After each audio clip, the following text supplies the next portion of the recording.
Hello guys, this is the next lecture not on chemical science. आज हम जानने जा रहे हैं कि बीएससी के स्टूडेंट्स जो जनरली बीएससी और एमएससी के बच्चों के लिए मैं जो वीडियोस बना रहा था कार्बोकेटाइन कार्बिन जितनी भी केमिकल साइंस की रिलेटेड टॉपिक्स होते हैं जो आईआईटी जैम सीएसआईआर गेट वगैरह में इंपॉर्टेंट है एंड एकेडमिक लेवल आल्सो। सो अभी तक जो गेट का एग्जाम होता था वो गेट का एग्जाम सिर्फ और सिर्फ एमएससी स्टूडेंट्स के लिए कि जिन लोगों ने मास्टर डिग्री कर लिया उन मास्टर डिग्री वालों के लिए एमएससी का एग्जाम होता था कि वो एमएससी का एग्जाम देकर पीएचडी या पीएसयूज में गवर्नमेंट जॉब पा सकते हैं। अगर वो रिसर्च की फील्ड में जाना चाहते हैं तो वो पीएचडी कर सकते हैं, अदरवाइज अगर वो अच्छी रैंक लेकर आते हैं तो उनको जॉब भी मिल सकती है। और अभी भी ऐसी होता है, अगर आप गेट का एग्जाम अच्छी रैंक से क्वालिफाई करते हो तो आपको पीएसयूज में गवर्नमेंट जॉब मिलती है, जैसे कि ओएनजीसी वगैरह जो है जो टॉप पीएसयूज है। सो उसी फील्ड में आगे इस बार जो नोटिफिकेशन है जो कि 2021 में एग्जाम होने जा रहा है गेट का और उसका नोटिफिकेशन नेक्स्ट मंथ आने वाला है, तो अब उसमें बीएससी स्टूडेंट्स भी अप्लाई कर सकते हैं। जैसे आईआईटी जैम के लिए तक अभी बीएससी स्टूडेंट्स अप्लाई कर सकते थे फॉर फाइनल ईयर, अब बीएससी स्टूडेंट्स भी अप्लाई कर सकते हैं गेट के लिए और ये 3 साल के लिए आपका वैलिड होने वाला है। और अब आप गेट एग्जाम के बेसिस पे जॉब पा सकते हैं, गवर्नमेंट जॉब ले सकते हैं। सिर्फ और सिर्फ गेट के बेसिस पे आपको जो सब्जेक्ट अच्छा लगता है, फिजिक्स केमिस्ट्री मैथमेटिक्स जो भी आपको अच्छा लगता है, आप सीधा गेट के बेसिस पे जॉब ले सकते हैं। और सैलरी जो होगी वो आपकी 80,000 से मतलब लैक्स में बात होगी, जो सैलरी की बात होगी आपकी वो लैक्स में, इस तरह से आपकी सैलरी जाएगी। बस उसके लिए आपको थोड़ा सा पढ़ना पड़ेगा। तो उसी चीज के लिए मैं बात करने जा रहा हूं कि क्या प्रोसीजर होगा, क्या सिलेबस होने वाला है, क्या ये टोटल बीएससी का सिलेबस होगा या इसमें कुछ एक्स्ट्रा भी इंक्लूड होने वाला है जो हमको एक्स्ट्रा पढ़ना पड़ेगा। क्यों? क्योंकि हमको जॉब मिलने जा रही है बीएससी करते ही। अगर आप ये एग्जाम क्वालिफाई करते हो तो आप जॉब के लिए एलिजिबल होने वाले हो on the basis of GATE exam. So देखते हैं इसका सिलेबस क्या है। अभी आपको दिखाई दे रहा होगा स्क्रीन पर आपकी कि सबसे पहले हम देखते हैं अगर फिजिकल केमिस्ट्री का सिलेबस तो क्वांटम केमिस्ट्री का सिलेबस आपको दिखाई दे रहा है सामने। इसकी पोस्टुलेट्स ऑफ क्वांटम मैकेनिक्स जो बीएससी में भी पढ़ते थे वो भी चीज है। साथ ही साथ अब ऐसा बिल्कुल भी नहीं होगा कि अगर ये बीएससी बेसिस पे एग्जाम होने जा रहा है तो सिलेबस सारा बीएससी का आने वाला है, ऐसा नहीं होने वाला है। यहां पे एमएससी का सिलेबस भी इंक्लूड होगा। सो अब हमें कुछ एक्स्ट्रा सिलेबस भी पढ़ना पड़ेगा क्योंकि बिना उसके हमारा गेट एग्जाम नहीं हो पाएगा। क्योंकि आपको पता है कि अब आपको जॉब मिलने वाली है और अगर अब आपको जॉब मिलने वाली है specially for BSc students, specially मैं बीएससी स्टूडेंट्स के लिए बोल रहा हूं क्योंकि आप अगर चाहते हो कि आप जल्दी से जॉब के लिए एलिजिबल हो, ले लो अच्छी गवर्नमेंट जॉब, सो दैट आपको मेहनत तो करनी पड़ेगी। जैसे आईआईटी जैम के पेपर करते हो उसमें थोड़ा सा आपको और पढ़ना पड़ेगा। सो आईआईटी जैम लेवल और इजी हो जाएगा आपके लिए अगर आप गेट एग्जाम के पेपर करोगे। क्यों? क्योंकि अब आप उस एग्जाम के लिए एलिजिबल हो और अगर आपको इस एग्जाम को निकालना है, क्वालिफाई करना है तो आपको प्रिपरेशन स्टार्टिंग से ही करनी पड़ेगी। अगर आप फाइनल ईयर में जाके सोचते हो कि अब मैं प्रिपरेशन कर लेता हूं तो बहुत ज्यादा टफ होने वाला है क्योंकि आपको एक्स्ट्रा चीजें पढ़नी पड़ेगी जो कि एमएससी की चीजें भी है। सो दैट आपको मेहनत शुरू करनी पड़ेगी। तो सिलेबस आपके सामने आ रहा है कि पोस्टुलेट्स ऑपरेटर्स होगा, time dependent independent Schrodinger wave equation होगा, बॉन्ड इंटरप्रिटेशन होगा, डायरेक्ट ब्रैकेट नोटेशन होगा। ये सारी चीजें जो है सिलेबस आपके सामने आ रहा है। ठीक है, क्वांटम केमिस्ट्री का जितना भी सिलेबस लिखा हुआ है ब्लू कलर से जो सिलेबस लिखा हुआ है मेनली ये गेट ने नया इंक्लूड किया है। ये एमएससी वाले बच्चों के लिए भी जो अभी तक गेट की प्रिपरेशन करते थे उनके लिए भी नया कुछ इंक्लूड हुआ है। पैटर्न भी चेंज हो गया एग्जाम का। फीस क्या है मैं वो भी बात करूंगा अभी इसी वीडियो में आगे कि कैसे कितनी फीस होती है, किस कैटेगरी के लिए कितना होता है। ठीक है, कट ऑफ भी देख लेंगे कि बेसिकली अभी तक क्या कट ऑफ जाती थी, बट अब जो पैटर्न है उसके बेसिस पे कुछ कट ऑफ अलग जाने वाली है जॉब के लिए और पीएचडी के लिए। तो ये सिलेबस आपके सामने क्वांटम मैकेनिक्स का आ रहा है। देन क्वांटम केमिस्ट्री बच्चे बीएससी से ही पढ़ते हैं और एमएससी में भी होता है, बट एडवांस लेवल होगा। क्वांटम केमिस्ट्री का बहुत ज्यादा एडवांस लेवल होगा जो अब आपको कवर करना पड़ेगा। देन आफ्टर दैट उसी में एक टॉपिक इंक्लूड होता है जो कि बीएससी में नहीं होता है। आपकी स्क्रीन पर आ रहा होगा ग्रुप थ्योरी। तो ग्रुप थ्योरी एक एक्स्ट्रा टॉपिक इंक्लूड होने जा रहा है जो अभी तक एमएससी लेवल पे होता था, लेकिन अब आपको वो बीएससी लेवल पे भी पढ़ना पड़ जाएगा। अगर आप प्रिपेयर करते हो गेट एग्जाम के लिए तो आपको ग्रुप थ्योरी पढ़ना पड़ेगा। सिमेट्री एलिमेंट्स वगैरह जो होते हैं, मॉलिक्यूल्स का मैथमेटिकल ट्रीटमेंट होता है बेसिकली ग्रुप थ्योरी केमिस्ट्री में, नॉट इन मैथमेटिक्स। ये केमिस्ट्री का ग्रुप थ्योरी है। आफ्टर दैट स्पेक्ट्रोस्कोपी इंक्लूड हो जाएगा। स्पेक्ट्रोस्कोपी बीएससी लेवल पे पढ़ते थे, थोड़ा एडवांस लेवल पे स्पेक्ट्रोस्कोपी आपको पढ़ना पड़ेगा फॉर गेट एग्जामिनेशन। उसके बाद आएगा इक्विलिब्रियम। इक्विलिब्रियम फिजिकल केमिस्ट्री में ऑलरेडी बीएससी थर्ड सेमेस्टर या बीएससी सेकंड ईयर में होता है। अब इक्विलिब्रियम भी आपको अच्छे से पढ़ना पड़ेगा। जो हम ऑलरेडी पढ़ते थे वही इक्विलिब्रियम है, बट थोड़ा सा एडवांस लेवल पे ये भी होगा। Then thermodynamics. थर्मोडायनेमिक्स बेसिकली हम बीएससी में पढ़ते थे, वह यहां पर भी है thermodynamics. After that chemical kinetics. Chemical kinetics BSc में पढ़ते थे, वहां पर जीरो ऑर्डर फर्स्ट ऑर्डर तक रिएक्शन खत्म हो जाती थी, बट यहां पर केमिकल काइनेटिक्स एडवांस लेवल पे पढ़ना पड़ेगा। केमिकल काइनेटिक्स एडवांस लेवल का होगा, जो कि आपको ज्यादा पढ़ने का। सेम एज थर्मोडायनेमिक्स भी एडवांस लेवल का होगा। जितना आप बीएससी में पढ़ते थे उससे ज्यादा यहां पर सिलेबस होने वाला है। सारा सिलेबस मोर देन होगा जो आपका बीएससी का था। बीएससी का सिलेबस भी है, बट मोर देन बीएससी है, मोर देन बीएससी होने वाला है, और एग्जाम बीएससी लेवल पे अब होने वाला है। ये चीज क्लियर है कि सिलेबस तो मोर देन बीएससी है, बट बीएससी स्टूडेंट्स अब एलिजिबल है इस एग्जाम के लिए, गेट एग्जाम के लिए। पहली बार ऐसा होना जा रहा है कि बीएससी फाइनल ईयर के स्टूडेंट, एमएससी फर्स्ट ईयर के स्टूडेंट, एमएससी फाइनल ईयर के स्टूडेंट सभी इस एग्जाम के लिए एलिजिबल हैं। After that surface chemistry and interface. Surfaces and interfaces आपकी स्क्रीन पर आ रहा है। तो ये सब कुछ फिजिकल का सिलेबस है। ये जो सिलेबस था ये आपके सामने फिजिकल केमिस्ट्री का सिलेबस था, कि इतना कुछ आपके सामने फिजिकल में आने वाला है। आफ्टर दैट इनऑर्गेनिक केमिस्ट्री की जब बात करेंगे, तो इनऑर्गेनिक केमिस्ट्री में सबसे पहले आपकी स्क्रीन पर आ रहा होगा मेन ग्रुप एलिमेंट्स। तो मेन ग्रुप एलिमेंट्स बेसिकली हम बात करते हैं S block and P blocks की। ट्रांजिशन मेटल्स डी ब्लॉक होते हैं, और रेयर अर्थ वो जो डी ब्लॉक वाले एलिमेंट्स हो जाते हैं आपके rare elements. So main group S और पी ब्लॉक केमिस्ट्री भी आपके पास आने वाली है, जो कि आपको डिटेल में पढ़ना पड़ेगा। Then after that transition metals, transition metal यानी कि डी ब्लॉक एलिमेंट्स। उसके बाद लैंथेनाइट एक्टिनोइड यानी कि एफ ब्लॉक एलिमेंट्स की केमिस्ट्री आएगी। लैंथेनाइट एक्टिनोइड्स क्या होते हैं, और सबसे important transition metal. Transition metals अपने आप में बहुत इंपॉर्टेंट है, क्योंकि वही आपकी कोऑर्डिनेशन केमिस्ट्री है। Then bioinorganic chemistry. Bioinorganic chemistry आपके पास आने वाली है, उसमें कि ऑक्सीजन वगैरह जो होते हैं, हीमोग्लोबिन मायोग्लोबिन के वर्क्स फंक्शन क्या होते हैं, केमिस्ट्री की टर्म्स में आपको थोड़ा पढ़ना पड़ेगा, ठीक है, bioinorganic. After that solid state chemistry. Solid state chemistry भी बहुत इंपॉर्टेंट टॉपिक है। Methods of analysis, instrumental method of analysis, ये एक एनालिटिकल टॉपिक आ गया कि मेथड जो होते हैं ना इंस्ट्रूमेंट को वर्क करने का, वो भी एक टॉपिक इंक्लूड हो रहा है।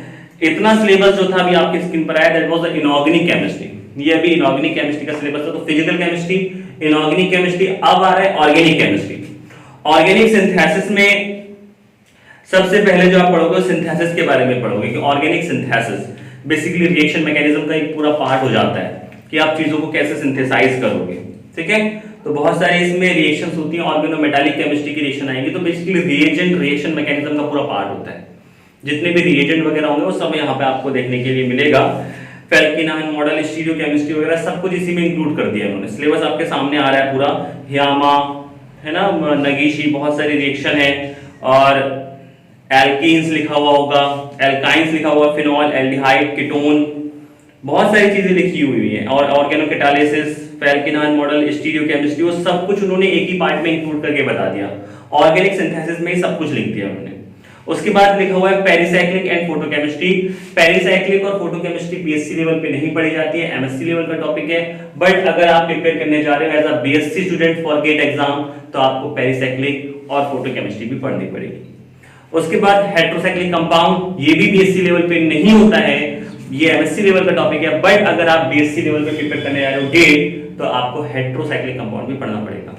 अगर आपको जॉब चाहिए, जो बच्चा सीरियस होगा वो पढ़ेगा, नहीं पढ़ने वाले के लिए बहुत सारे एक्सक्यूज होते हैं, वो नहीं पढ़ना है तो नहीं पढ़ना है।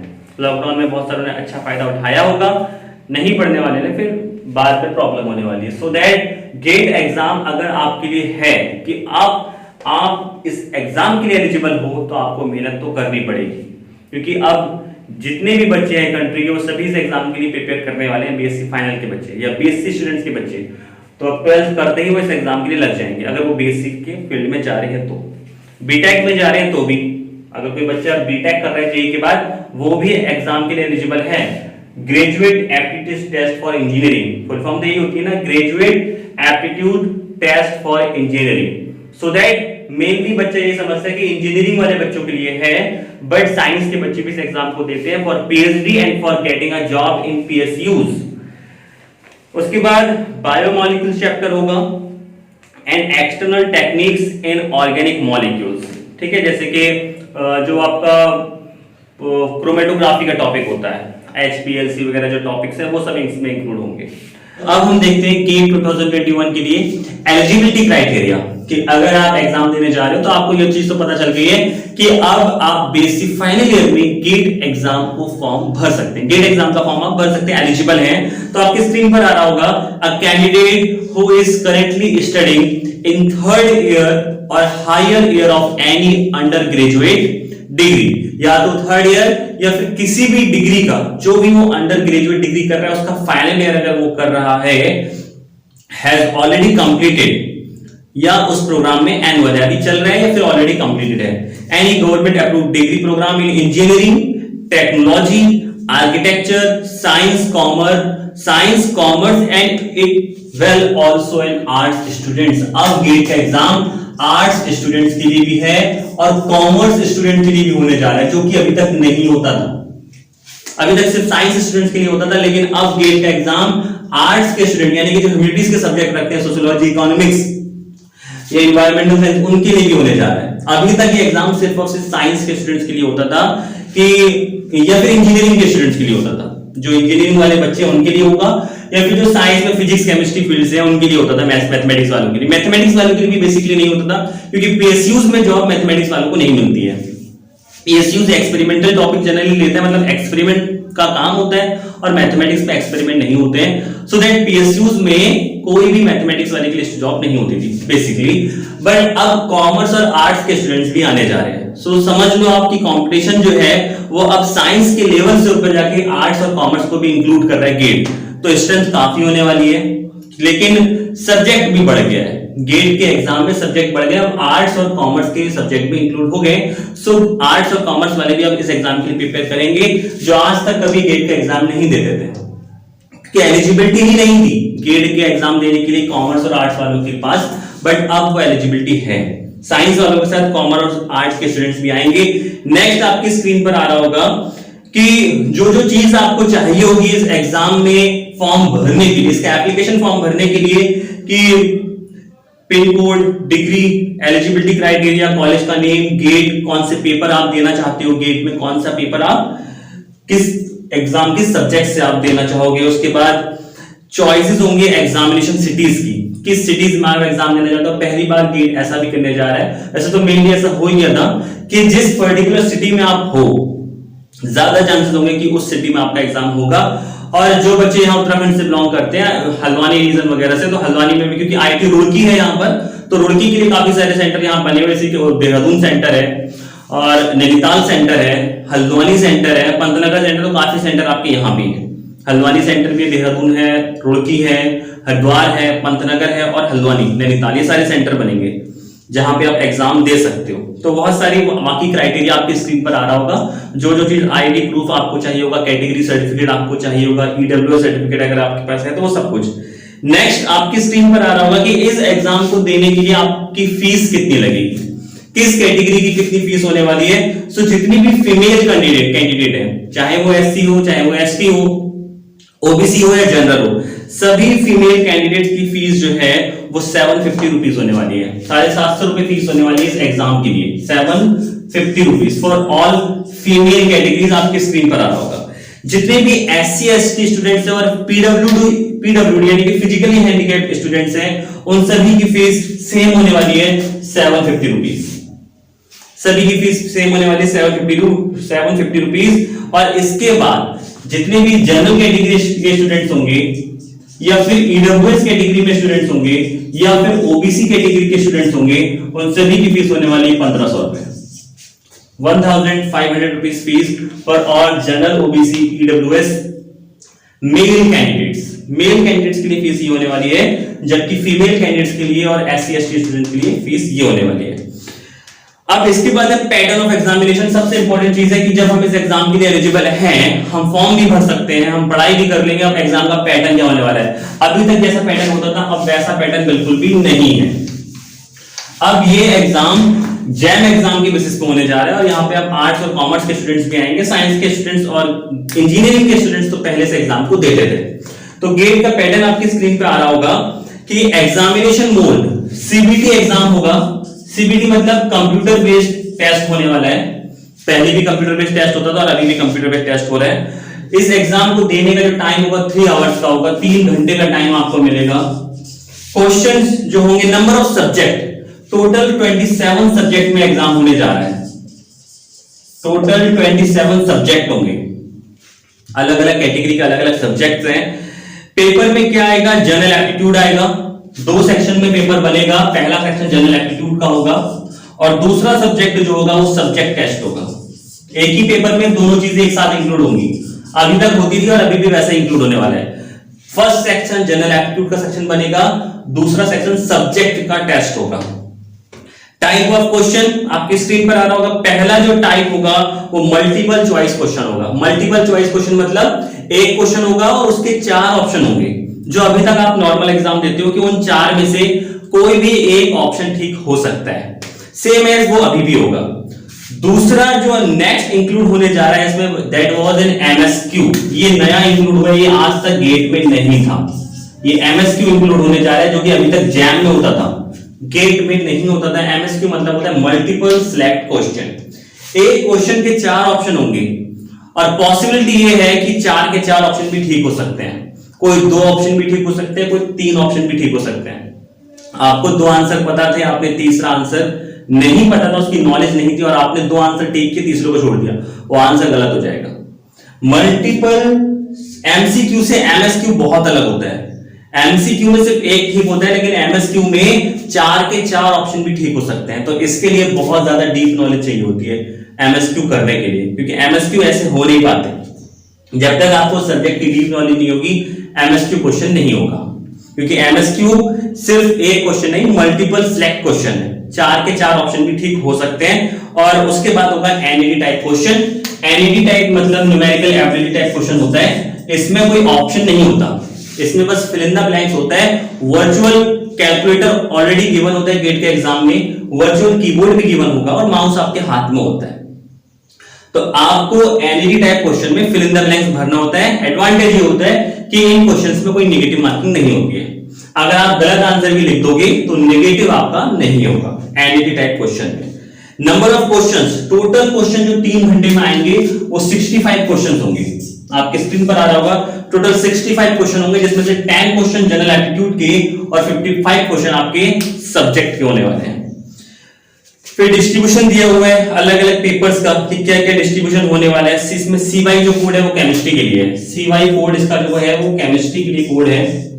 हर एग्जाम का इसमें अलग अलग कोड है सब्जेक्ट का। तो आपके सामने आ रहा होगा अभी कि जो पेपर्स हैं 15 मार्क्स उसमें जनरल एप्टीट्यूड का कवर होने वाला है, बाकी 75 मार्क्स आपका सब्जेक्ट का कवर होने वाला है। 85 मार्क्स आपका सब्जेक्ट कवर होगा, वो सब आपके सामने लिखा हुआ है।